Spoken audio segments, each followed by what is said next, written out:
আসসালামু আলাইকুম গাইস, সবাই কেমন আছেন? আশা করি ভালো আছেন। আমিও আল্লাহর রহমতে ভালো আছি। তো আপনারা যারা এই আইডিটা দেখতে পাচ্তেছেন স্ক্রিনে, তো এই আইডিটা আমারই। অনেক দিন ধরে হয়তো গেম খেলি না, তো যার কারণে একটা বাইক না আসিল। ও বলতেছিল মামা আইডিটা দিয়ে দেও মামা, আমি খেলি। তো আর বিনয়ে আমি ভাবলাম যে যাই হোক আইডিটা দিয়ে দিই, আমারই বাইক না। তো আইডিটা দিয়ে দিছি। অনেক দিন খেলছে, মোটামুটি ভালোই। তো ইদানিং দেখলাম আমার আইডিটা ও মাইরা দিছে, মানে ও আমারে নাই, ওর একটা বন্ধুর সাথে আইডি এক্সচেঞ্জ করতে আসলো।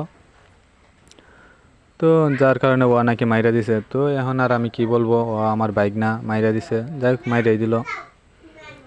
যদি এই ব্যবসা কইরা, এই দালালি ব্যবসা কইরা যদি বড় লোক হইতে আরে হোক, আল্লাহ তাদের ব্যবসায় বরকত দান করুক, আমিন। যাই হোক, এখন আশা আছে অন্য একটা নতুন আইডি নিয়ে খেলার। তো গেম খেলার প্রতি এখন মনোযোগ উঠে গেছে, যার কারণে এতটাও রিয়াকশন দেওয়া যাইতেছি না ওর উপর। আর ও আমার তো ভাই, ও তো আমারই বাইক না, মাইরা দেখ। তবে মনে একটা আফসোস রয়ে গেল, আইডিটা অলমোস্ট 8 বছরের ছিল। 7 বছর তো রানিং, 8 বছরের প্রায় 8 বছরের কাছাকাছি ছিল। তো এটাই আফসোস রয়ে গেল, আর কিছু না। আইডি তো টাকা হলে কিনতে পারবো।